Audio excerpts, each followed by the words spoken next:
Nous abordons un aspect central et souvent trop peu détaillé du responsive design, la gestion des variables typographiques.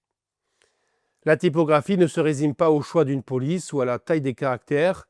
Il s'agit ici de comprendre comment ajuster, harmoniser et structurer l'ensemble des paramètres typographiques pour qu'ils restent lisibles, adaptés et esthétiques sur tous les types d'écrans.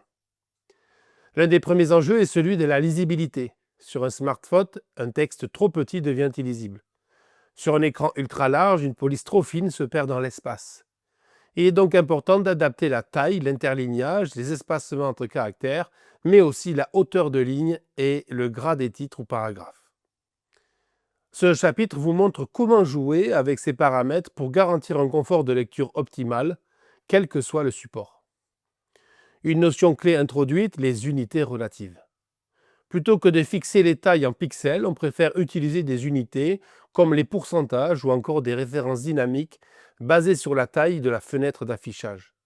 Cela permet d'obtenir une mise en page typographique fluide qui s'ajuste naturellement sans rupture ou distorsion. Vous apprendrez à calibrer ces unités selon le contexte pour offrir une lecture harmonieuse. Nous traitons aussi des variables CSS appliquées à la typographie. Ces variables permettent de centraliser les définitions de style et de les réutiliser de manière homogène. Par exemple, on peut créer une variable pour la taille des titres, une autre pour l'interligne et les faire varier selon les breakpoints. L'avantage ? Une cohérence visuelle, une meilleure maintenance du projet et une adaptabilité rapide en cas de modification. Un aspect souvent oublié est la hiérarchie typographique. Un bon design responsive s'appuie sur une structure claire des contenus. Titres principaux, intertitres, paragraphes, citations, boutons. Cette hiérarchie doit rester visible même lorsque l'écran se réduit. Vous verrez dans ce chapitre comment conserver des niveaux de lecture bien définis, sans confusion, et comment utiliser les contrastes de taille, de gras ou d'espacement pour guider l'œil. On abordera également l'accessibilité typographique. Cela comprend le choix de polices lisibles, le respect des contrastes avec le fond et la capacité de l'interface à réagir aux besoins particuliers de certains utilisateurs. Il peut s'agir par exemple de prévoir des tailles de texte ajustables, des lignes de texte non justifiées ou encore des espacements suffisants pour éviter les effets de flou visuel. Ce chapitre explore aussi l'usage des polices variables. Ces polices modernes permettent de modifier dynamiquement plusieurs caractéristiques, le gras, la taille, l'inclinaison, la largeur des caractères.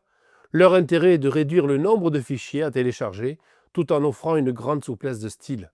Vous découvrirez comment ces polices permettent de construire une charte typographique adaptative sans compromettre la performance du site. La gestion des titres et blocs de texte en mode adaptatif est aussi développée ici. Il est fréquent qu'un titre long s'affiche parfaitement sur desktop, mais provoque une cassure ou une mauvaise mise en forme sur mobile. Vous verrez comment anticiper ces cas, réduire le contenu, utiliser des retours conditionnels ou des raccourcis sémantiques pour adapter la lecture sans perte de sens. En résumé, ce chapitre vous montre que la typographie est bien plus qu'un choix esthétique, c'est une composante centrale de l'expérience utilisateur responsive.